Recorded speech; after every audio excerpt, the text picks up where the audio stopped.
Êxodo, capítulo 20, verso 1, diz a palavra do Senhor. Então falou Deus todas estas palavras, dizendo: Eu sou o Senhor teu Deus, que te tirei da terra do Egito, da casa da servidão. Não terás outros deuses diante de mim. Não farás para ti imagem de escultura, nem alguma semelhança do que há em cima nos céus, nem embaixo na terra, nem nas águas debaixo da terra.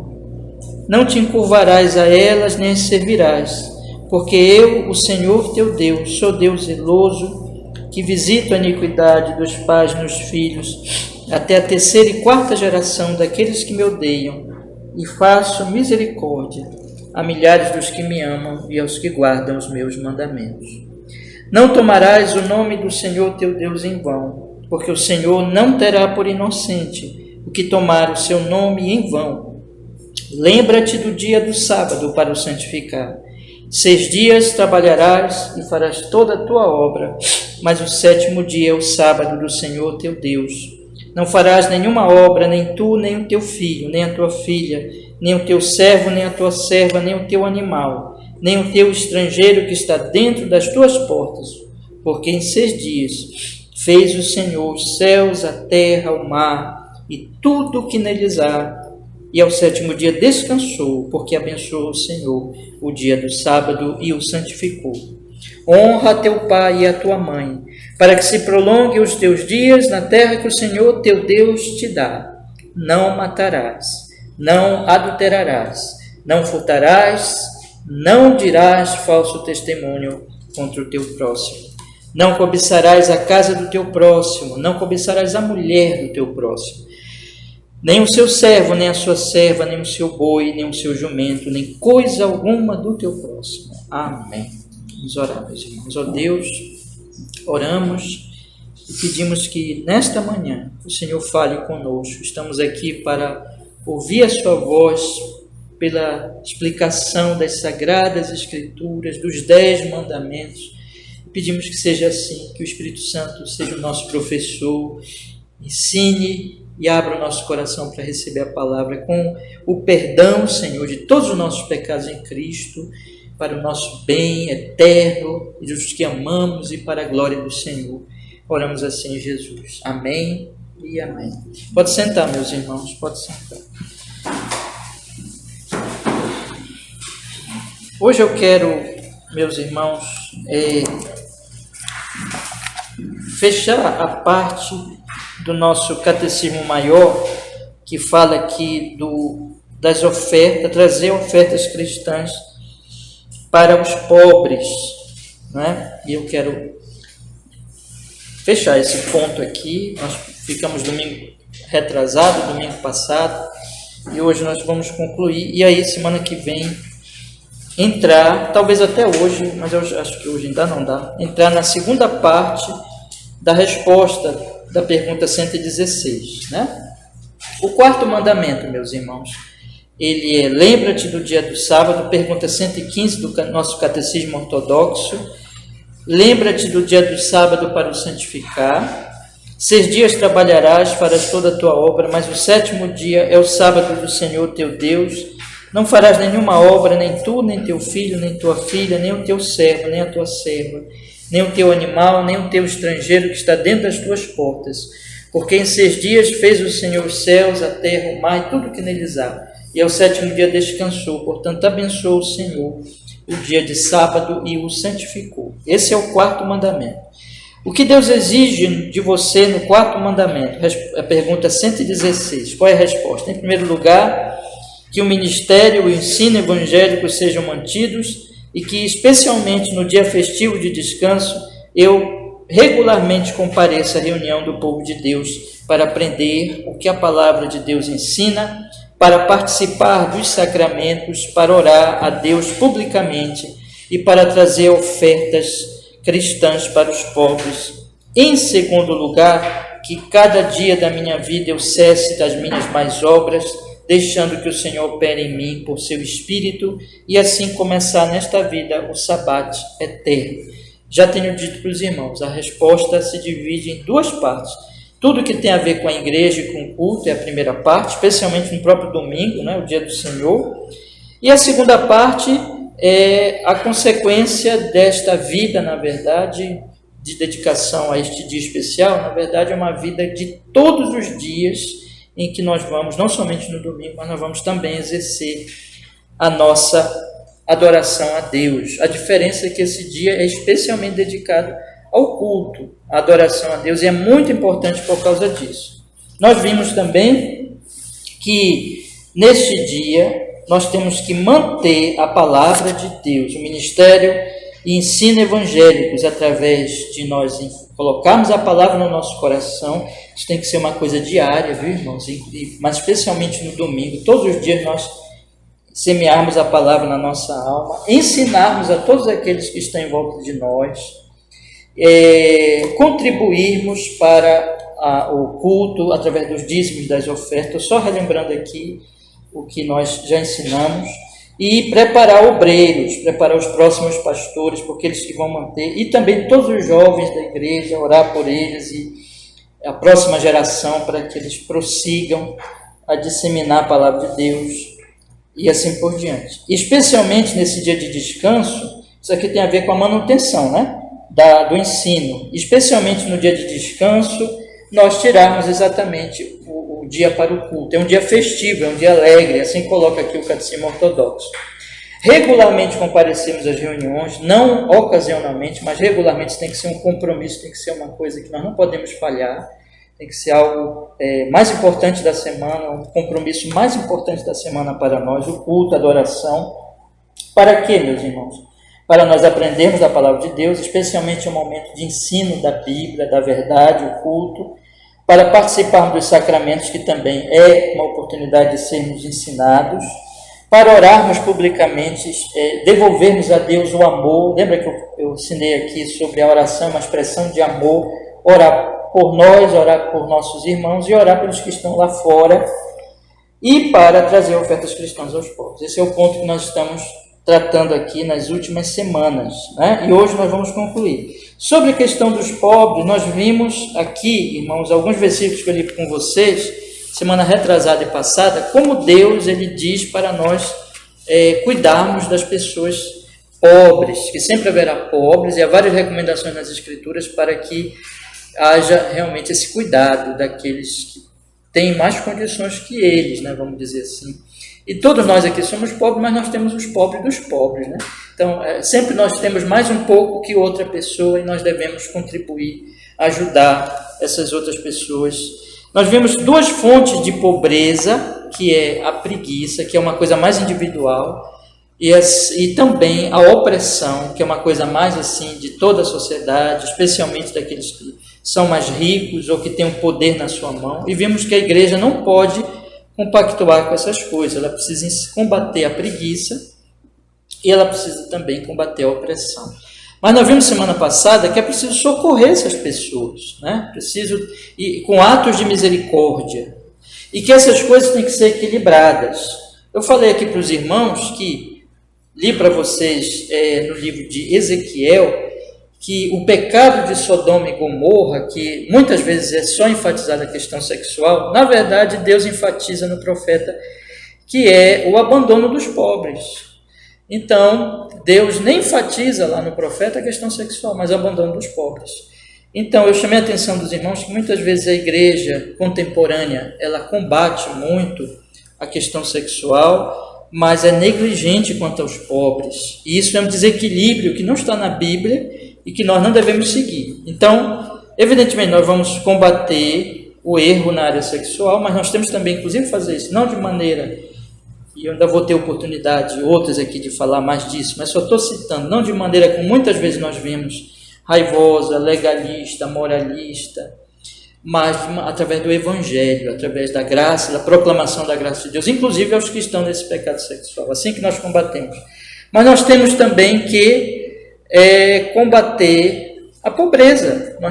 Claro que nós não vamos, sempre vai haver pobre, vai existir opressão, nós sabemos que a injustiça sempre haverá, e só haverá justiça quando Jesus voltar, justiça plena, mas a igreja é sal da terra e luz do mundo, e ela não deve participar dessas coisas, mas ela deve influenciar para que as coisas melhorem, para que as coisas, por exemplo, para que os salários melhorem, para que haja assistência àqueles que necessitam. Tem tantas coisas aí que são assuntos muito vastos, só estou citando aqui.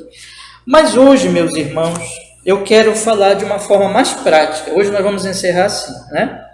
Aqui onde está no nosso, os textos que estão no nosso catecismo, eles falam de forma mais prática como nós podemos ajudar os pobres, e eles falam também que isso tem a ver com o dia do Senhor, né? E eu deixei aqui vocês com um texto que eu quero, semana passada eu parei aqui, que eu quero voltar a esse texto, que eu convido vocês a abrirem agora comigo, por favor, em 1 Coríntios, capítulo 16, versículo 2. 1 Coríntios, capítulo 16, versículo 2. 1 Coríntios, capítulo 16, versículo 2.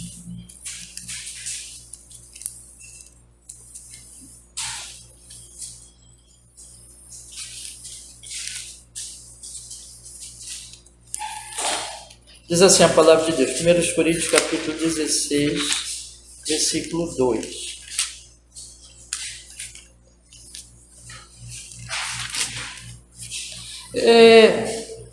Bora ler desde o primeiro, tá bom? Diz assim: ora, quanto à coleta que se faz para os santos, fazei vós também o mesmo que ordenei às igrejas da Galácia. Quero parar um pouquinho aqui. Veja que ele está dizendo que ele ordenou o mesmo às igrejas da Galácia. Daqui a pouquinho eu vou ler com vocês um trechozinho da carta aos Gálatas. E ele diz: eu ordenei isso à igreja da Galácia. Quer dizer que era uma ordem apostólica, tá? Então, era um padrão de Paulo, e era um padrão também das igrejas fazerem isso. E fazer isso quando? Fazerem o quê? Com relação a quê? Com relação à coleta que se faz para os santos. Então, na igreja tinha os irmãos pobres, e na igreja tinha também as regiões que estavam passando mais pobreza que outras regiões. Então, como é que a igreja primitiva fazia? A igreja primitiva já tinha, então, no seu costume, enviar ajuda a esses pobres, a esses irmãos que estavam sofrendo de pobreza. E eles faziam isso, irmãos, de maneira organizada. Eles não faziam isso de qualquer maneira, de qualquer forma. Era uma maneira organizada. Porque a organização, ela realmente atende às necessidades, né? Então, é muito interessante, por exemplo, aqui na nossa igreja, aí eu vou conversar com vocês depois, né? Nós vamos começar a organizar algumas coisas na nossa igreja, em termos da nossa estrutura e de como nós vamos trabalhar, questões, por exemplo, até mesmo de orçamento, tantas coisas que a gente precisa conversar para que nós possamos nos organizar. Tudo tem que ser feito com organização, né? E nós vemos isso, nós observamos isso na igreja primitiva. Por quê? Porque a coisa desorganizada, ela não chega em lugar nenhum. Então, se você for observar, para vocês chegarem nesta manhã aqui na igreja, hoje, vocês tiveram que ter uma certa o quê? Organização, né? Então, vocês tiveram que ter um planejamento. E, geralmente, quando nós não temos planejamento, nós fazemos as coisas de qualquer jeito. Fazemos mal as coisas. Então, geralmente não, sempre. Quando se quer fazer alguma coisa realmente bem feita, tem que se planejar e tem que seguir, irmãos, aquele planejamento, fazendo tudo, dizendo como Tiago, se Deus quiser, né? E o grande exemplo disso é o próprio Deus que fez o mundo em 6 dias, e então Deus mostrou que este mundo, ele organizou este mundo. E ainda sem entrar na discussão se são 6 dias literais ou não é o meu ponto aqui, mas apenas é mostrar para vocês o seguinte: Deus, ele fez o mundo em 6 dias, e ele então mostrou para nós, e ele diz a Bíblia que ele tem um decreto, ele tem uma vontade eterna, e que ele executa esse decreto, e que na Bíblia está tudo organizadinho. Interessante, você tem criação, queda, né?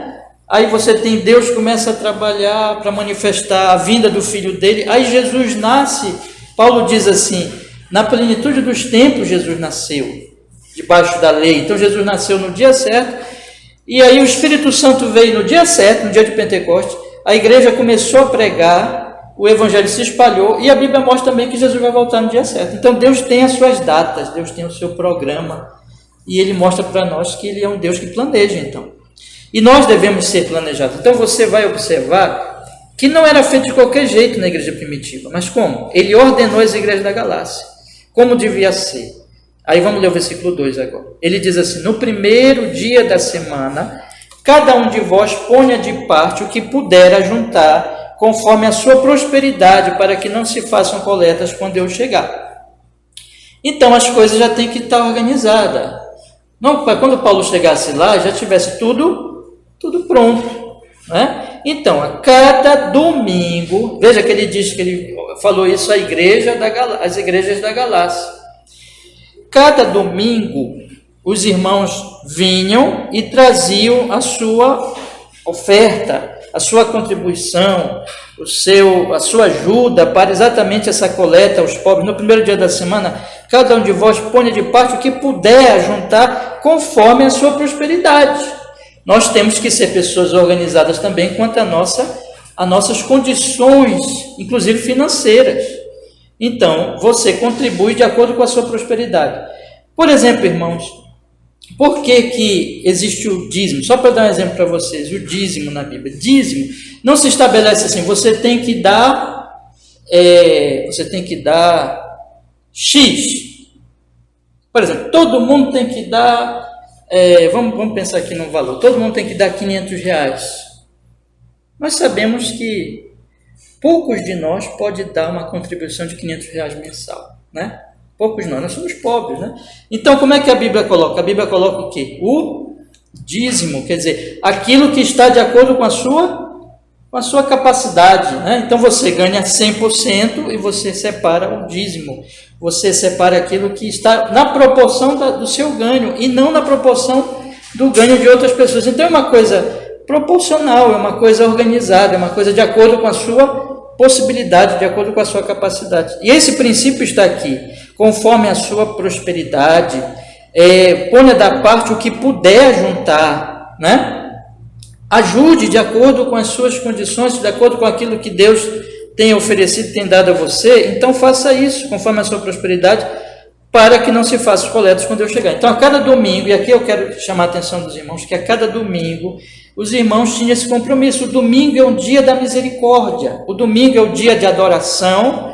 Eu quero ensinar muito isso para os irmãos durante esses estudos, que o domingo é um dia de adoração, mas também é um dia de misericórdia, porque são os dois princípios da lei de Deus, amar a Deus e amar ao próximo como a si mesmo. Então nós viemos aqui adorar a Deus, nós viemos aqui louvar, bendizer ao Senhor, mas nós também estamos aqui, meus irmãos, para exercer misericórdia, para ajudar, para fortalecer uns aos outros, inclusive irmãos de outras localidades, de outras igrejas. Então é isso que o apóstolo Paulo está dizendo aqui, conforme a sua prosperidade no primeiro dia da semana. Note que ele está dizendo que está ensinando isso aqui à igreja de Corinto, e ele está dizendo que era uma recomendação apostólica às igrejas da Galácia. Então, às vezes você encontra pessoas assim, né, dizendo, não tem mandamento para nós guardarmos o domingo. Bom, se você quer um mandamento para guardar o domingo, está aqui, né? Um mandamento apostólico, claríssimo. Existe, claro, evidente que o domingo é o dia do Senhor, nós já fizemos aqui estudo sobre isso, mas aqui está o mandamento. Olha, no primeiro dia da semana, vocês façam as coletas. Por quê? Porque o primeiro dia da semana era o dia de culto, irmãos, era o dia que a igreja se reunia. Era o dia que todo mundo parava os seus afazeres e se reunia para adorar a Deus. Então, era o dia apropriado para os irmãos trazerem a sua coleta para os pobres. Aí ele diz no versículo 3, vamos ler aqui. E quando tiver chegado, mandarei os que por cartas aprovados para levar a vossa dádiva a Jerusalém. E se valer a pena que eu também vá, irão comigo. Então, veja como uma coisa é organizada. Quando eu tiver chegado, mandarei por carta... vou ler aqui. E quando tiver chegado, mandarei os que por carta aprovardes para levar a vossa dádiva a Jerusalém. Porque Jerusalém estava necessitada. Os santos de Jerusalém, os cristãos de Jerusalém estavam passando necessidade. Então as igrejas ajudavam estes irmãos de Jerusalém. E aí Paulo diz: vocês vão escolher as pessoas, vocês vão aprovar as pessoas que irão levar a dádiva, e eu vou, então ele diz aqui, quando tiver chegado, mandarei os que por cartas aprovaste para levar a vossa dádiva a Jerusalém. Vocês percebem a organização? Não era uma coisa bagunçada, não era uma coisa feita de qualquer forma. Nós temos que ser pessoas organizadas. A igreja de Deus, ela é ordem, ela é organização. O culto é ordenado, as ações da igreja devem ser planejadas e ordenadas, e devem ser feitos isso para quê? Para que efetivamente os objetivos sejam alcançados. Porque, como eu falei no início, se você não tem organização na sua vida, você não chega em lugar nenhum. Um dia eu faço uma coisa, um dia faz outra, eu não tenho uma data, não tenho um planejamento, não chega a lugar nenhum. Não chega a nada. Então você tem que, na sua vida, e a igreja de Deus também assim, tem que ser organizada. E se valer a pena que eu também vá, lhe diz, irão comigo, se valer a pena. Versículo 5, irei, porém, ter convosco depois de ter passado pela Macedônia, porque tem de passar pela Macedônia. Então, até aqui está bom. Então, veja, irmãos, a ordem e a organização. A igreja precisa, então, ter ciência. Em primeiro lugar, vamos colocar assim, ciência de que existe uma necessidade em Jerusalém. Os santos de Jerusalém estão passando necessidade. Os irmãos dos outros lugares não vão negligenciar essas necessidades materiais. Eles vão, então, planejar, e o dia do Senhor entra nesse planejamento. É um dia de culto, é um dia de adoração, e é um dia de coleta, é um dia de misericórdia. É um dia também que nós vamos fazer o que é bom para os pobres. Por isso que o nosso catecismo põe aqui exatamente esse versículo dizendo que este é um dia para trazer ofertas cristãs para os pobres, né? Eu quero ler agora com vocês Gálatas. Vamos olhar Gálatas.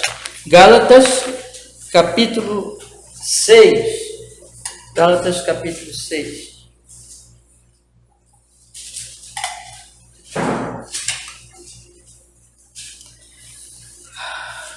Vamos ler desde o versículo 7. Gálatas capítulo 6, desde o versículo 7. Lembra que Paulo tinha falado, assim recomendei às igrejas da Galácia. E aqui está uma carta escrita a estas igrejas, dentro de um contexto muito difícil, uma carta dura que Paulo escreve, amorosa, mas dura, como um pai repreendendo seus filhos.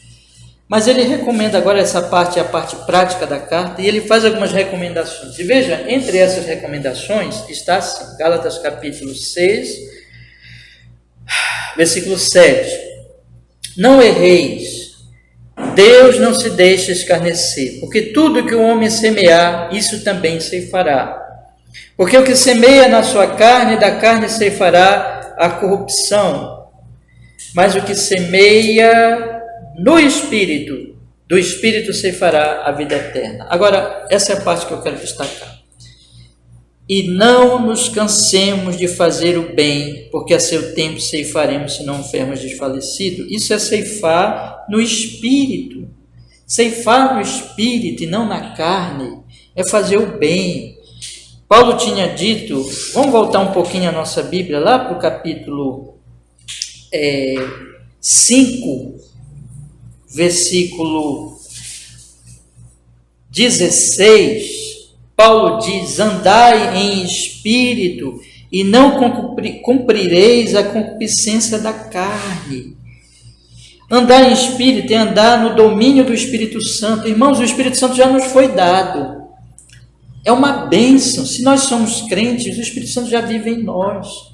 E Ele que nos dá poder. Vocês têm como que duas forças dentro de vocês. Tem uma força que a Bíblia chama de carne, nós temos, né? Tem uma força que a Bíblia chama de carne, que é a nossa natureza pecaminosa, que tende a tudo que não é bom.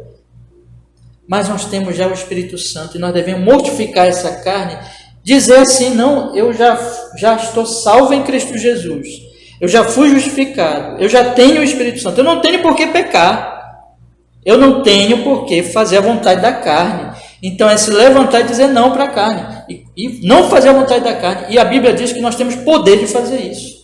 E nós temos que fazer isso. Nós temos que andar em espírito e não cumpriremos os desejos da carne. O que essa carne deseja? Quais são as obras da carne? Essa coisa horrível que está no versículo 19 em diante.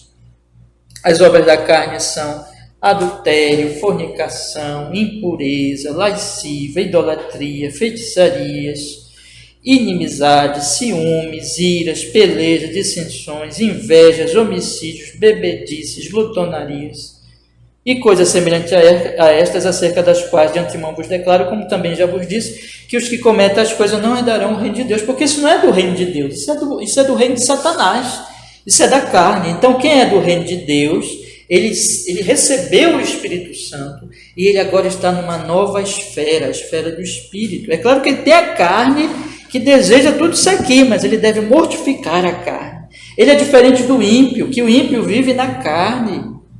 Mas eu quero destacar, irmãos, as obras da carne, especialmente em relação à pobreza. De certa forma, tudo isso aqui, que é a obra da carne, ela acaba causando, em algum sentido, a pobreza. Eu não preciso dizer muita coisa, mas cada um de vocês já, pela experiência da vida, sabe, por exemplo, que o adultério pode causar pobreza, que a fornicação pode causar pobreza, que a impureza e lascívia pode causar pobreza, porque essas coisas desviam recursos, inclusive materiais, para o que é mal, prejudicam a pessoa, prejudicam os outros. É um assunto muito extenso, eu vou até seguir adiante, senão eu vou falar mais do que... deixar de falar mais do que nós nos propomos para hoje. Mas eu só quero chamar a atenção de vocês, que as obras da carne, elas acabam provocando pobreza, prejudicando a vida das pessoas, idolatria, feitiçaria, mas eu quero chamar a atenção especialmente para o versículo 20, inimizades, contendas, ciúmes, iras, pelejas. Versículo 21, invejas, homicídios. A obra da carne nos leva a sermos pessoas prejudiciais ao nosso próximo. O homem na carne, ele é prejudicial ao próximo. Mas o homem na carne, então, ele semeia na carne, ele está vivendo de tal maneira que ele vai semear o mal para o próximo. E isso vai trazer mal para ele também. É isso que Paulo vai falar lá, semear na carne, lá no capítulo 6. Mas nós não somos assim, irmão. Nós somos do Espírito. Nós somos de Deus, nós somos crentes em Cristo, nós temos o Espírito Santo. Então, o que tem que aparecer em nós é o que está no versículo 22. Qual é o fruto do Espírito? O amor, o gozo, a paz, a longanimidade, a benignidade, a bondade, a fé, a mansidão, a temperança. Quanto a essas coisas não há lei. Paulo diz, os que são de Cristo crucificaram a carne com as suas paixões e concupiscências. Ele está dizendo, olha, a carne já morreu para vocês, vocês não tem mais que viver na carne, não. Digam não a ela, vocês têm poder para isso. Se vivemos em espírito, andemos também em espírito. Agora vocês têm que andar, vocês têm que caminhar no domínio do espírito e não na carne. Então vocês têm que ser pessoas que são expressão do amor, da alegria, da paz, da longanimidade, da benignidade, da bondade, pessoas cheias de fé, de mansidão, de temperança, pessoas que fazem o bem, pessoas bondosas, pessoas caridosas, generosas, que não matam, porque a obra da carne é homicídio, a obra da carne é peleja, é ciúme, mas que vivifica, que salva vidas, que ajuda as pessoas, que apoia as pessoas, que faz tudo o que é importante para a vida das pessoas. Nós passamos por uma pandemia, meus irmãos, e nós tivemos que nos restringir muito de coisa que nós amávamos e gostávamos de fazer, até um abraço, por quê? Por amor às pessoas, né? Só para dar um exemplo do que nós passamos há pouquíssimo tempo. Então, o Espírito nos leva a fazer o bem dentro das circunstâncias. Nós estávamos passando uma pandemia, uma doença que estava matando milhares de pessoas por dia. Então, era cristão e era uma expressão de amor não abraçar naqueles dias. Por amor, eu não te abraço. Né? Tudo que tem a ver com a salvar vidas. Mas agora vamos aplicar o nosso caso. A pessoa está morrendo, está necessitada, está sem um pão de cada dia. Tem criancinha chorando. As pessoas necessitam de apoio, de ajuda, e você tem. Se você retém, você está fazendo mal, você está deixando a pessoa morrer, porque o ser humano não mata o outro só ativamente, mas também passivamente. Na verdade, nós talvez podemos dizer que a maioria dos assassinatos se provoca deixando morrer, não matando de forma ativa. Então tem muita gente morrendo nesse país, muita gente perecendo pelo mundo pela negligência dos homens.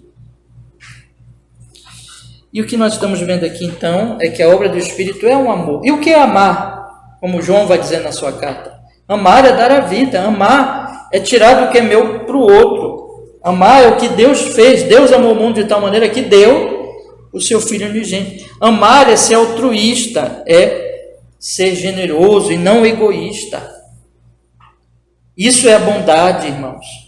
Então, voltando lá para o que Paulo diz, semear no Espírito. Semear no Espírito é fazer o bem. Quando eu faço bem pelo Espírito Santo, pela obra de Deus, que mudou a minha vida, que me tirou daquele egoísmo, daquela maldade e me fez uma pessoa generosa. Vamos olhar para o versículo 9 do capítulo 6, olha que coisa maravilhosa. E não nos cansemos de fazer o bem, porque a seu tempo ceifaremos. Olha só, vai ter muita bênção para nós, vai ter muita vida aí na frente, irmãos. Uma vida no Espírito é uma vida realmente que vive e que produz vida, e que é cheia da bondade, das graças, das misericórdias espirituais do nosso Deus. Nós vamos ceifar. Essa vida no Espírito é uma vida verdadeira, é vida eterna, enquanto que a vida na carne é morte eterna. Então nós somos do Espírito.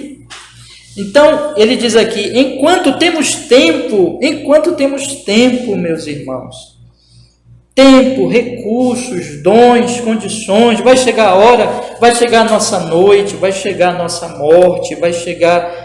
Os mortos não podem ajudar ninguém. Aqui ali a gente vê alguma pessoa dizer assim, eu tenho medo de fantasma, eu tenho medo de morte. Nós cristãos sabemos, não os mortos. Os vivos que são os perigosos, os mortos não fazem nada. O tempo de agir é o tempo de nossa vida. É o tempo em que nós podemos abrir nossos olhos, termos nossas condições. Então, enquanto temos tempo, façamos bem indiscriminadamente. A todos, porque existem necessidades por todos os lados. É claro que esse todos não significa que eu vou ajudar todo mundo, porque isso está além da minha capacidade. Mas lembra que de lá, de acordo com as minhas capacidades, de acordo com as minhas condições, ajudar o meu pobre, ajudar o meu necessitado. Isso não é só de crente, não. Eu só vou ajudar crente, não. Vou ajudar os outros também. Mas existe o principalmente. Eu ajudaria a todos, mas há uma prioridade, né? E a prioridade o que é? Vamos ler? Mas principalmente aos domésticos da fé. Mas principalmente a família de Deus. Nós temos uma família, irmãos. A igreja cristã, ela tem que ser... É muito triste, antes de falar o que eu dizer, eu quero primeiro falar isso. É muito triste quando nós vemos o mundo conhecer as igrejas pela doutrina da ganância. Porque hoje o que muita gente conhece é ou a doutrina da ganância, que é a teologia da prosperidade, ou a teologia coach, que é também uma coisa de puro egoísmo. É triste ver as igrejas, quando elas procuram, quando as pessoas olham para as igrejas e veem nas igrejas egoísmo. Veem as pessoas irem na igreja para ficar rico e não para ser generoso. Procura a igreja para o seu benefício psicológico, emocional ou financeiro puramente, e não para ser alguém como Cristo. Um discípulo de Jesus é alguém que dá a vida, irmãos. É alguém que serve o próximo. E não puramente vem para um lugar dito de adoração ou para uma congregação dita de adoração para ser servido, para ficar rico, para se sentir bem, para, enfim, ter as suas necessidades supridas, mas sai dali, você tem um líder que é ganancioso, mas esse líder, ele oferece o que também faz parte da sua ganância. Por exemplo, é um líder que quer tirar o seu dinheiro, mas é um líder que diz para você que se você der o dinheiro para ele, você vai ficar rico. Então é ganancioso enganando o ganancioso. É essa a doutrina do mundo e é isso que agrada o mundo. Mas quando você chega no cristianismo, irmão, não é nada disso. A igreja cristã, nós nos congregamos para servir. Olha só. Nós não para ser servido, nós vamos ser servidos também, mas o nosso objetivo é servir, é adorar a Deus, é servir os irmãos. Por isso que nós estamos aqui. Vocês sabem que só a presença de vocês é importante. É importante para os outros que estão aqui. É importante para mim, por exemplo, sou pastor. Né? Só a presença de vocês é importante. Só a comunhão cristã é importante. Importante para mim, como pastor, é importante para os outros irmãos. Nós estarmos juntos, nós nos servirmos, nós orarmos uns pelos outros. Eu já preguei aqui domingos anteriores sobre a oração como expressão do amor. Mas agora, irmãos, nosso ponto são as necessidades materiais. Nós temos que ajudar todos, fazer o bem a todos, mas especialmente aos domésticos da fé, especialmente aos nossos irmãos. Vamos olhar agora um outro trecho que está lá na oração do nosso Senhor, João capítulo 17, volte um pouquinho na sua Bíblia. Em João capítulo 17, o Senhor, ele diz aqui, irmãos, no trechozinho da oração, ele diz assim: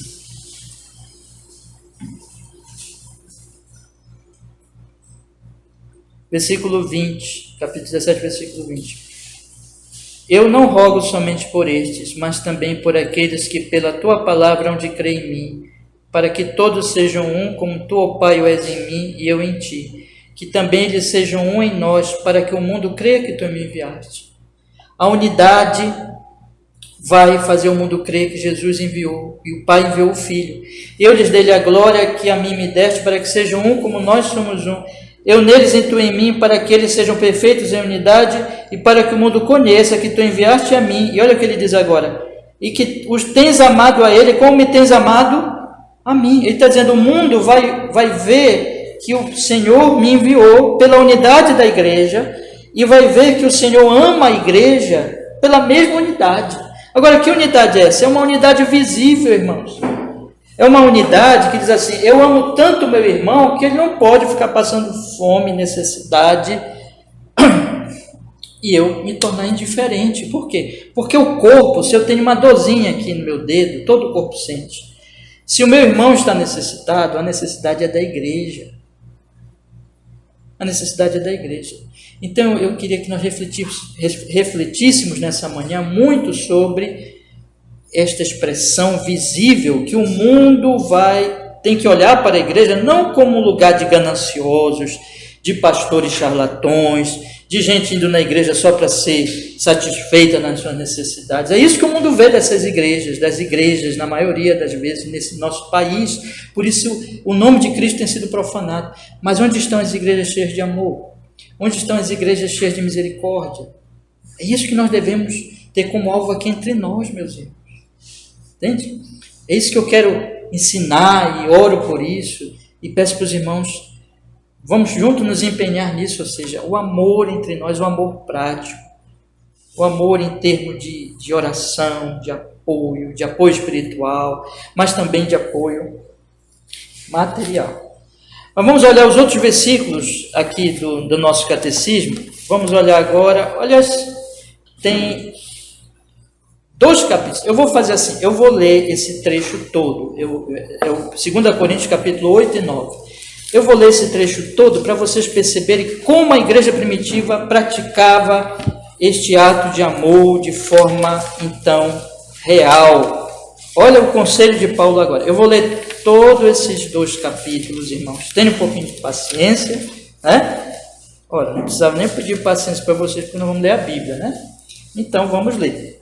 2 Coríntios, capítulo 8, 2 Coríntios capítulo 8 e 9. Vamos ver como a igreja primitiva ajudava os pobres. E é assim que nós devemos tomar para nós, para as nossas ações práticas. Já mostrei para vocês que a coisa era organizada, que era feito no dia do Senhor. Agora vamos ver o que Paulo diz aqui. 2 Coríntios capítulo 8. Também, irmãos, vos fazemos conhecer a graça de Deus dada às igrejas da Macedônia. Como em muita prova de tribulação houve abundância do seu gozo, e como a sua profunda pobreza abundou em riquezas da sua generosidade. Porque segundo o seu poder, o que eu mesmo testifico, ainda acima do seu poder, deram voluntariamente, pedindo-nos com muitos rogos que aceitássemos a graça e a comunicação deste serviço que se fazia para com os santos. E não somente fizeram como nós esperávamos, mas a si mesmos se deram, primeiramente ao Senhor e depois a nós, pela vontade de Deus. De maneira que exortamos a Tito que, assim como antes tinha começado, assim também acabasse esta graça entre vós. Portanto, assim como em tudo abundais em fé e em palavra e em conhecimento e em toda diligência e em vosso amor para conosco, assim também abundeis nesta graça. Não digo isto como quem manda, mas para provar pela diligência dos outros a sinceridade de vosso amor. Porque já sabeis a graça de nosso Senhor Jesus Cristo, que sendo rico, olha só o que ele diz, por amor de vós se fez pobre, para que pela sua pobreza enriquecesseis. E nisto dou o meu parecer, pois isto convém a vós, que desde o ano passado começaste, não foi só praticar, mas também querer. Agora, porém, completai também o já começado, para que assim como houve a prontidão de vontade, haja também o cumprimento, segundo o que tendes. Porque se há prontidão de vontade, será aceita segundo o que qualquer tem, e não segundo o que não tem. Mas não digo isto para que os outros tenham alívio e vós opressão, mas para igualdade, neste tempo presente. A vossa abundância supra a falta dos outros, para que também a sua abundância supra a vossa falta, e haja igualdade. Como está escrito, o que muito colheu não teve de mais, o que pouco não teve de menos. Mas graças a Deus que pôs a mesma solicitude por vós no coração de Tito, pois aceitou a exortação e muito diligentemente partiu voluntariamente para vós. E com ele enviamos aquele irmão cujo louvor no Evangelho está espalhado em todas as igrejas. E não só isso, mas foi também escolhido pelas igrejas para companheiro da nossa viagem nesta graça que por nós é ministrada para a glória do mesmo Senhor e prontidão do vosso ânimo. Evitando isto, que alguém nos vitupere por esta abundância que por nós é ministrada, pois procuramos o que é honesto, não só diante do Senhor, mas também diante dos homens. Com ele enviamos também outro nosso irmão, o qual muitas vezes, em muitas coisas, já experimentamos ser diligente e agora muito mais diligente ainda pela muita confiança que em vós tem. Quanto a Tito, é meu companheiro e cooperador para convosco. Quanto aos nossos irmãos, são embaixadores das igrejas e glória de Cristo. Portanto, mostrai para com eles e perante a face das igrejas a prova do vosso amor e da nossa glória acerca de vós. Quanto à administração que se faz a favor dos santos, não necessito escrever-vos, porque bem sei a prontidão do vosso ânimo e da qual me glorio de vós para com os macedônios, que a Acaia está pronta desde o ano passado e o vosso zelo tem estimulado muitos. Mas enviei estes irmãos para que a nossa glória acerca de vós não seja vã nesta parte, para que, como já disse, possais estar prontos, a fim de se, acaso os macedônios vierem comigo e vos acharem desapercebidos, não nos envergonharmos nós, para não dizermos vós, deste firme fundamento de glória. Portanto, tive por coisa necessária exortar estes irmãos, para que primeiro fossem ter convosco e preparasse de antemão a vossa bênção, já antes anunciada, para que esteja pronta como bênção e não como avareza. E digo isto, que o que semeia pouco, pouco também se fará. E o que semeia em abundância ceifará. Cada um contribua segundo o propôs no seu coração, não com tristeza ou por necessidade, porque Deus ama o que dá com alegria. E Deus é poderoso para fazer abundar em vós toda graça, a fim de que, tendo sempre em tudo toda a suficiência, abundeis em toda boa obra, conforme está escrito, deu aos pobres, a sua justiça permanece para sempre. Ora, aquele que dá a semente ao que semeia, também vos dê pão para comer, e multiplique a vossa sementeira, e aumente os frutos da vossa justiça, para que em tudo enriqueçais, para toda a beneficência, a qual faz que por nós se deem graças a Deus, porque a administração deste serviço não só supre as necessidades dos santos, mas também é abundante em muitas graças que se dão a Deus, visto como na prova desta administração glorificam a Deus pela submissão que confessais quanto ao Evangelho de Cristo e pela liberalidade dos vossos dons para com eles e para com todos. E pela oração por vós, tendo de vós saudades, por causa da excelente graça de Deus que em vós há. Graças a Deus, pois, pelo seu dom inefável. Que coisa maravilhosa, irmãos. Há tanta coisa aqui que, claro, não tenho tempo hoje. Um dia, na graça de Deus, orem por isso, nós possamos estudar essas duas cartas. Vamos ter este momento, se Deus assim nos permitir. Mas agora eu só quero, irmãos, mostrar para vocês rapidamente. Vejam que havia este compromisso, mesmo dos irmãos que não tinham muito. Algum pode dizer assim, mas eu não posso ajudar, eu não tenho condições. Não, da pobreza nós podemos ajudar, da nossa pequenina ajuda. Porque o Evangelho não é dar além do que nós podemos, mas dentro das nossas condições, dentro das nossas próprias circunstâncias, irmãos. Isso, por exemplo, que se fazia na Macedônia. Veja que ele diz no versículo 2 do capítulo 8, como em muita prova de tribulação houve abundância do seu gozo, e com a sua profunda pobreza abundou em riquezas na sua generosidade. E aí, meus irmãos, isso é feito de maneira que não que seja um peso, mas que seja uma dádiva de alívio. Veja o que diz o versículo 11. Agora, porém, completai, eu estou lendo o 8:11, agora, porém, completai também o já começado, para que assim, como houve prontidão de vontade, haja também cumprimento segundo o que tendes. Porque se há prontidão de vontade, será aceita segundo o que qualquer tem, e não segundo o que não tem. Então, veja, eu posso ajudar da minha pobreza, mas é de acordo com o que tem, é de acordo... Não é uma opressão, mas digo isto para que os outros tenham alívio. Então é para o alívio dos outros e não para a minha opressão. Mas para a igualdade neste tempo presente. A vossa abundância supra a falta dos outros. Então, quando eu tenho abundância, eu supro a falta daqueles que não têm. E ele diz assim, né?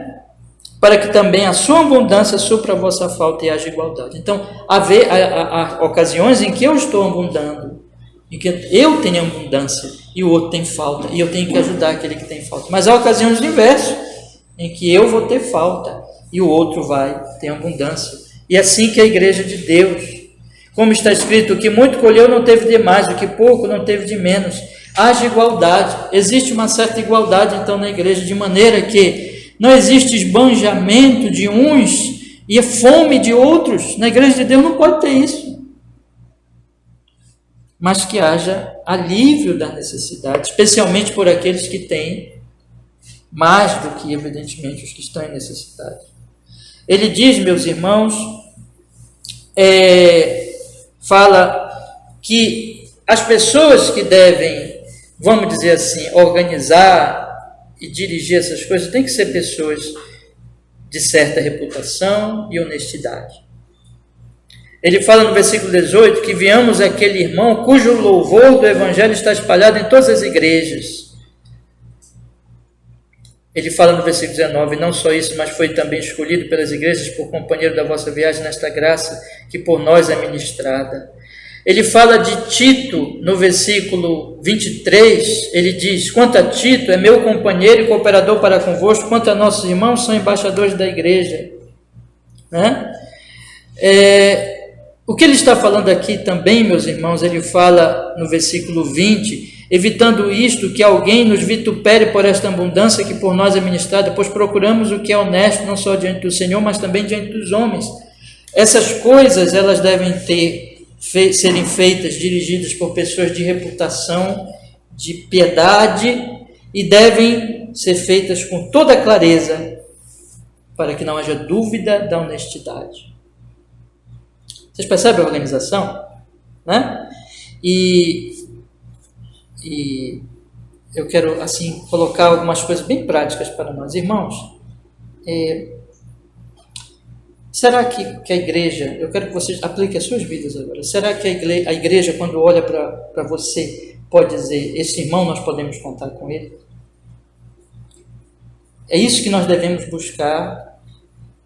Isso não é para glória, veja bem, não é para uma questão de glória pessoal, não é isso, mas é de amor a Deus e de amor à igreja. É a igreja olhar e dizer assim: não, essa pessoa nós podemos contar. Porque é uma pessoa zelosa com a igreja, zelosa com a comunhão dos santos e mostra piedade, generosidade. Isso tem que ser aplicado a cada um de nós individualmente. Ou seja, irmãos, há muitas coisas a serem feitas, mas precisam ser feitas por pessoas, e devem ser feitas por pessoas que mostrem amor a Deus e que esse amor esteja se expressando por nós, para a glória de Deus. E meu tempo já está estourando, mas eu quero olhar só rapidamente para o capítulo 9, aí nós encerramos, irmãos. No capítulo 9, você percebe também outras recomendações, em que ele diz que tudo deve ser feito.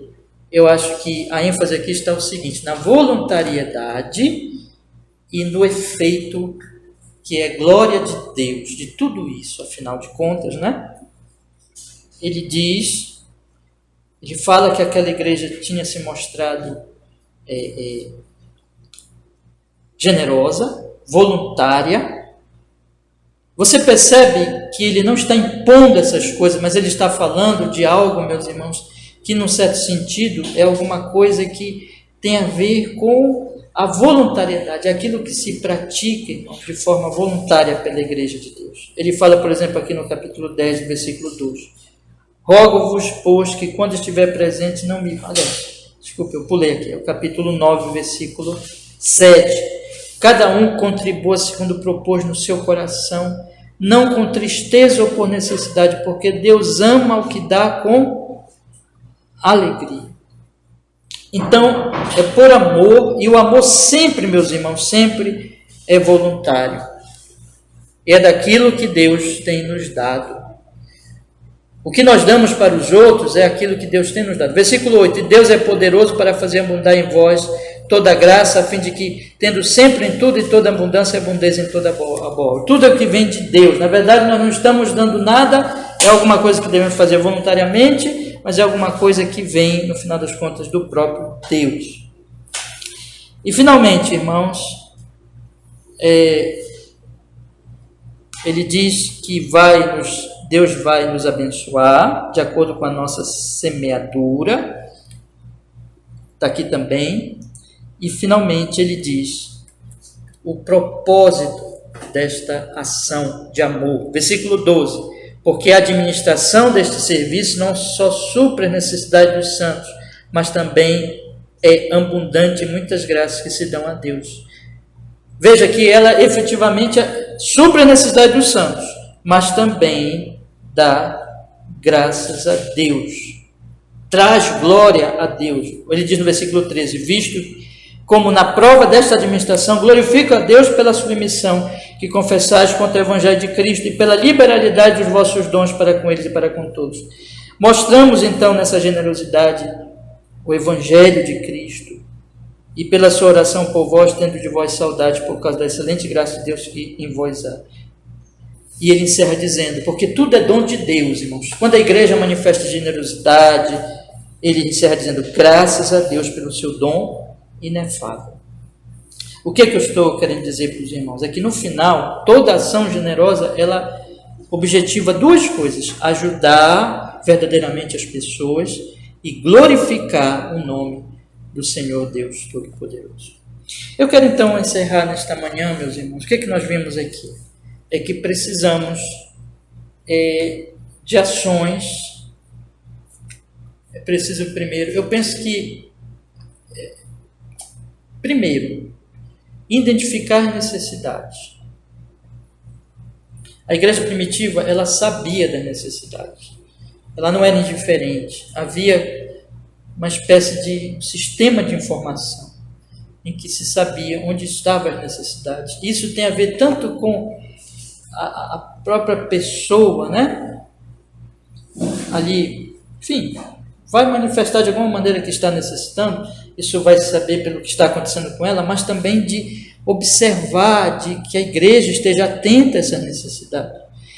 Segundo, meus irmãos, organização para que essas necessidades sejam satisfeitas. Isso especialmente tem a ver com o dia do Senhor.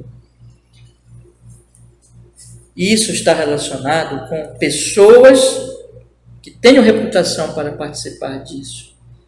E o último lugar, o objetivo final, é que realmente este serviço supra a necessidade dos santos, versículo 12, e sejam dadas graças a Deus.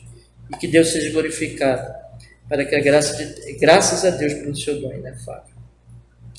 E eu queria deixar essas reflexões para vocês nessa manhã. O que nós, uma igrejinha humilde aqui do Tapanã, pode aprender com isso? Pode aprender o seguinte: nunca se é humilde demais para fazer o bem, para ser cristão e para servir uns aos outros. Deus nos colocou na nossa igreja, irmão, na nossa comunidade aqui, para nós estarmos atentos à necessidade uns dos outros e servirmos uns aos outros com amor e também pensarmos nos que estão lá fora. E o dia do Senhor é um dia para nós tanto aprendermos como para nós fazermos isso e agirmos com misericórdia. E tudo isso para que sejam supridas necessidades e Deus seja glorificado. Eu quero então encerrar lhe dando dois conselhos. Se aproxime, cada um de nós, vamos nos aproximar do Senhor para aprender com o exemplo do próprio Deus que deu o Filho. E vamos observar, irmãos, as necessidades que estão em volta de nós, de nossos irmãos, necessidades espirituais, emocionais e materiais.